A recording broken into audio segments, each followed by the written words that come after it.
Hey everyone, thanks so much for joining me on the Slice of Healthcare podcast. We have a very great episode here today. We're really going to be unpacking the realities and strategies of high-performance ACOs. We have two very special guests. One of our guests is Nicole Bradberry, the CEO of the Florida Association of ACOs, and then Pranam Ben, the founder and CEO at the Garage. Super excited to chat here today. We'll dive right in. We're going to kick over the first question to you, Nicole. I would really love to hear how you define a high-performance ACO and what characteristics set them apart from the traditional ones. Well, I mean, high-performing ACO just means they're successful, right? They're doing all the right things. They're focusing on the goals of an ACO, which is accountable care. How do we increase outcomes? How do we take care of patients, keep them out of the hospital and places that means that their care is less than optimal. How do we use analytics and the right wraparound support and all the things that are tools of an ACO or should be, the ones that do that well are the ones that are high performing, and it shows in the outcomes and the numbers. Would love to hear from your side too, Pranam, and also if you have any specific examples of these successful ACOs. Nicole, we can have you kind of tack on some too if any come to mind, but would also love for you to add, like, what metrics or outcomes do you feel demonstrate that success? Well, first of all, thank you for having Nicole and I in this podcast, Jared. We've been working with ACOs for 12 plus years now. In fact, the day I started the Garage on April 1, 2012 was the same day that the first batch of MSSP ACOs were formed in the country. So we've had kind of like a harmonious journey with the ACO evolution. From our perspective, we have a point of view on how we define high-performance ACOs. We define high-performance ACOs as those ACOs that can consecutively generate savings for 3 years in a row at a quality score that's higher than the national average. Because from that perspective, if you can do it once, it could be just attributed to your provider participation or your membership. But if you can do it 3 times in a row consecutively, at a high quality rate, you pretty much have understood how to operate a very effective high performing ACO. So that's basically how we define high performance ACOs from our perspective. That's just our point of view. Would love to hear on your end, Nicole, anything else you wanted to add. If not, we can kind of go on to Vic, but I'm sure you've seen some great examples as well. There's, high performing, like I said, is a successful ACO. There's all kinds of different ways to look at that. If you look at the financial results of an ACO, there's the savings rate. There's ultimately the fact that they made money. There's the quality measures. That's a metric that's important. At the end of the day, it's accomplishing the goals of the ACO and have they done that. And I agree, 3 years track record, because there were a lot of beginning ACOs that got money and those that didn't, and they're all doing the same things, and why did one get it and the other didn't? And so, taking the luck out of it, the luck factor, and really understanding what you're doing that's driving savings, and the data is so key and important to doing that. So, yeah. And Nicole, what, I guess, strategies have you deemed the most effective over the last, let's say over the last 10 years? And what strategies have maybe continued to fall short that maybe it's time to move on from some of them? Because, in any industry and in any area, it's very common to still try things that have failed over and over again. So would love to hear about maybe some of those areas that ACOs need to stop trying to make happen. But yeah, would love to hear from you, and then we'll kick it back over to Pranam. So I have a couple things. One is stop trying to change doctors. Over time, doctors will change, and they'll change how they operate, especially as more and more patients they see or come under these models. But really, it's about how do you wrap support around a provider or a group and say, we understand the opportunity analytics. Where's the opportunities for change? What are those systemic problems that we see over and over again? And how do we create programs? And really, it's just putting patients into cohorts on how often we touch them. Unlike a big payer that thinks about predictive analytics and how can I get to that fraction of the patients or members that I'm going to touch because I think I'm going to get the biggest bang out of them. In an ACO, these doctors should touch every one of their patients. So it's really about cadence and how often do they come in front of them and who supports them to be proactive versus waiting. A doctor typically waits for a patient to call them and come in without any proactiveness. Well, the ACO should be really looking at the data to divide patients into cohorts and be reaching out and making sure those patients are seeing the doctor at the right cadence. And typically, the doctor does the right thing. So let's stop trying to change doctors. Let's just try to change the support system that's around them and making sure we're getting the patients in front of them at the right cadence. And that, to me, is one of the things that leads to success. But people do it, so many different ways. So that's one strategy. I like it. And we'll give it over to Pranam now to anything you wanted to add. There's a few things that we've seen over the last 12 years, Jared and Nicole. Though, this may sound biased because we are a platform company, but I have truly seen ACOs that adopt a data-first approach to operating their ACO tend to do better because they're better prepared. They understand the realities of the ACO, they understand their leakages, they understand their opportunities, they understand their overall performance, and they're better prepared to face whatever comes as unknown to them, right? So I've seen that as a common characteristic.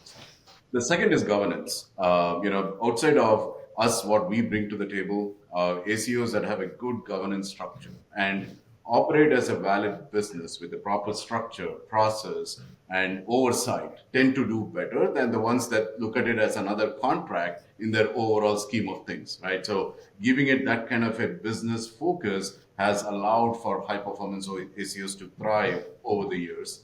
And third would be hotspotting. I think at the end of the day, providers, and to Nicole's point, you cannot change their behavior. And they're all constrained in terms of bandwidth, availability, and focus. So helping them, enabling tool sets that will allow them to focus on their priority patients and help them hotspot their population has always been very effective in our work. And Pranam, how have you seen, really since inception, how have you seen ACOs continue to evolve over the years? So we talked about a little bit what they're doing right, what they haven't been doing, but let's talk about the evolution. What have you seen? I think the ACOs, and we all will agree to this fact that ACOs have been the flag bearer of the change in healthcare that we've all been waiting for as consumers, right? The movement towards value-based care is real, and ACOs was the primary vehicle to drive success, validation of the change that is needed.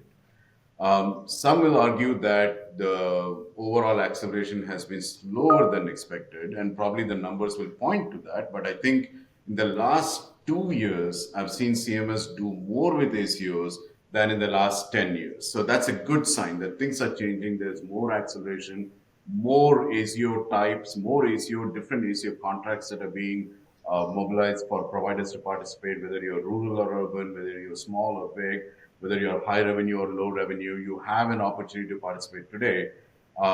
And CMS has been very vocal about their 2030 goal, where every Medicare beneficiary will be part of an ACO, attributed to an ACO. So that's going to be, given that we have a little over 5 years left, it's going to be a stretch goal to get to that. But I think in the last 2 years, and I hope Nicole will agree with this, but in the last 2 years, CMS has done more to encourage participation directly and indirectly to help providers participate in an ACO. So the evolution has happened. The numbers are real. Today we have 600 operating ACOs providing care for 13 million patients, but there's still a long way to go, And to add to that, look at different marketplaces.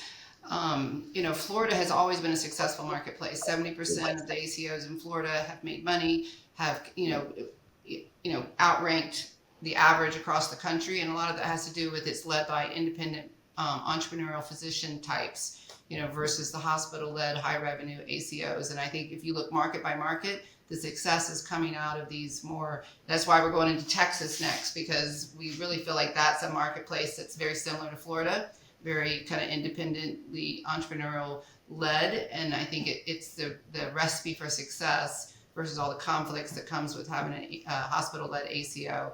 And I think CMS is pushing, definitely driving, because originally hospitals got in it and didn't care, but now that this high revenue, you've got to go to a risk model, that really pushed, to your point, those entities to really take this stuff seriously. They weren't just gathering data. They weren't just, waiting and seeing. They now have to be in the value-based healthcare business and be successful at it. And I think that's really pushing it. And I think also CMS is changing some of the rules in MA so that it looks more like the ACO model. The risk code changes, those were always capped on the ACO side.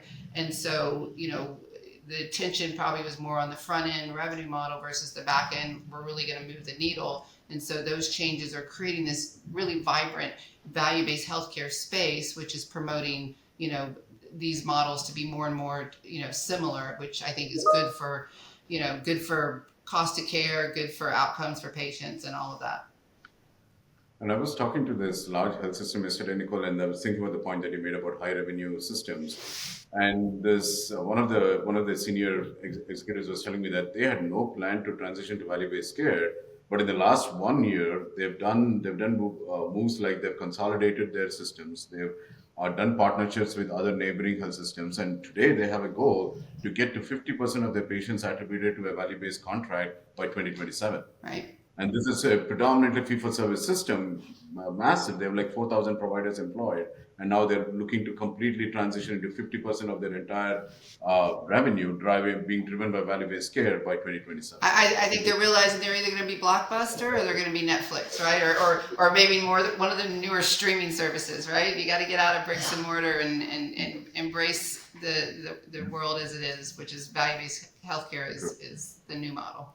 So Nicole, I'm glad, Pranam, you mentioned that story. Let's talk a little bit of leadership's role then, and organizational culture in having a successful high performance ACO. What role do leaders and culture play in that? Well, I think if you go back to the hospital conversation, health system that we just discussed, it really is leadership there, because it's shifting. You've really got to shift the whole culture of those systems to $1 comes in the physician health organization and not a bed. Because when dollar comes into putting a patient in a bed, it's a whole different culture, it's a whole different mindset, and it's not about keeping them out. It's about, how do we incent them to come in? And on the ACO side, it's really how do we really lead an organization where physicians are the executive and everybody else is support to that, versus making the physician own all the work and do it all, and so leadership at an ACO level to bring physician leaders in to motivate others to take that executive seat versus I got to control, I got to do, and I got to touch everything myself, because until they become the executives of their practice, you really can't embrace value-based healthcare, top of the license kind of stuff. And so I think there's leadership needs different, but both absolutely essential to successful and high-performing ACOs. Pranam, what do you see as kind of the future of ACOs? Let's say over the next 5 years, what do you think will end up happening? We'll give Nicole a chance to comment on that as well. I think there's going to be two things that will happen there. Again, going back to my point about the fact that there's a 5-year runway left to achieve the overarching mission, the utopian vision to have every Medicare beneficiary as part of an ACO. I think you're going to see a lot more ACO activity happen in specialty care. I think that's needed. ACOs cannot be primary care driven only. You got to bring in all the constituents of the ecosystem to participate. I think that's going to be a direction that we will see happen. And two, there's going to be a lot of impetus on the higher revenue, larger health systems to participate in accountable care. And the modeling for them could be anchored on episodic or bundled payment type of models. So there'll be more alternate payment models under the ACO umbrella that we will see happen in the next 2 to 3 years. But definitely, I think what we're going to see in the next 5 years is intensity. There's going to be a lot of ACO activity, more than we've ever seen, to basically allow for this the participation across the sector, whether you're high revenue, low revenue, specialty care, primary care. You're going to see a lot of ACOs being formed, probably twice as much as ACOs that we have today. And then anything you wanted to add, Nicole? I mean, I agree with that. I see it happening. Specialty is becoming a bigger component. I think the new models reach kind of embraces ACOs having arrangements with specialists that are needed. They can take a cohort of spin and really go deep on it. That primary care can't be everything, but they need to be participatory. I think the biggest recognition is that the commercial payers need to focus on insurance risk and let medical cost management be by the folks that are close and supportive and delivered by the physicians. And that's going to get more and more and more. Patient engagement is huge. AI is coming in to solve for some of the patient engagement stuff about being able to reach and touch and outreach to everybody very affordably. I just, the enemy is fee for service. And it's really, every year, I think more and more people are going to embrace what value-based healthcare delivers. I think if you look down the road, you're going to see more root cause health medicine come in. I'm already seeing it. And that's really the biggest standard of care change that will really drive the needle down to get the ultimate goal of what ACOs are, is let's, as we move down value-based healthcare, how about we move back to kind of root cause medicine as a way we deliver, and think about why people are getting sick and solve for some of that versus just trying to keep people out of hospitals. And so these models are going to continue to evolve, and that to me is the next horizon to take on. And so that's my crystal ball. And the one thing that one of the things I think about there is that ACO is a means to an end. It's not the end in itself, right? So when you talk about the future of ACOs, it's what is the ACO movement driving towards, right? Initially we thought triple aim is what all of us are committed to, and then it became the quadruple aim. And today, with the inclusion of health equity, which is quickly becoming a big focus, we are now talking about the quintuple aim, right? So that's the umbrella mission, if you will, the collective North Star that we all have. And ACOs is a way to get there. It's an approach to get, it's a means to that end. So I think the future will evolve. I think that will continue to evolve, and there'll be more value-based models that will be announced, and I think there's going to be an increased participation. And at that point in time, I think the reality is it's not an option. Like Nicole rightly said, fee-for-service is what has brought us to this state. We are so top-heavy that if we don't act on it now, I think in 5 years we'll be hitting a dead end. Yeah. And to a point, you see Medicaid coming in. Long-term care is a big one right now that has so much spend that's now really starting to look at value-based healthcare. So this isn't going the other way. It's progressing and getting bigger and touching more patients. Nicole, what challenges though still exist, or not still exist, maybe lie ahead, that everyone needs to be aware of? Well, interoperability is still, as much as we've progressed, is still a problem. Making data easy to share. Some of that is tech, but it's really less tech as it is rules, HIPAA, things that constrain us. It's, EMR companies that want to own data and sell it, and so they're not willing to share as much as it should. So there's all those kind of challenges that we still need to get through to really truly be clinically integrated. Everybody's has every bit of data that they need to make the right decisions, to do decision support versus reactive kind of care. And so that's still a big hurdle. I think nothing ever moves as fast as you'd like it to. And so, fee for service is a hard model to get rid of because there's so many people that make a lot of money.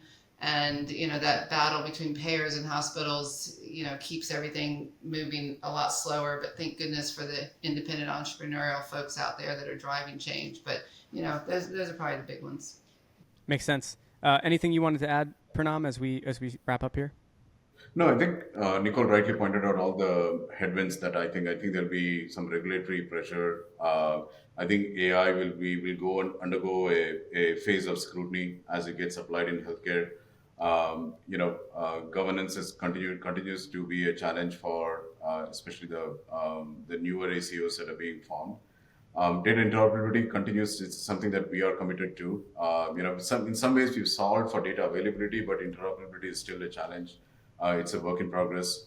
So these are the headwinds that we will continue to face. But I think there is more awareness, more commitment, and more operationalization now than ever. So that will continue to help us, work cohesively and get to where we need to be.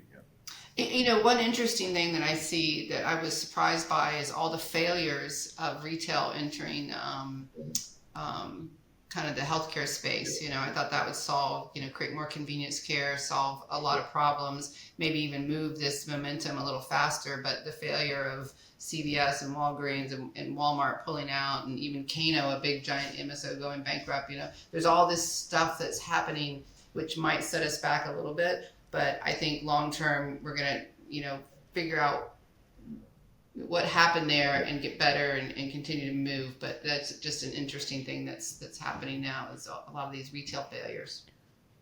Right. Interesting. But like anything, right?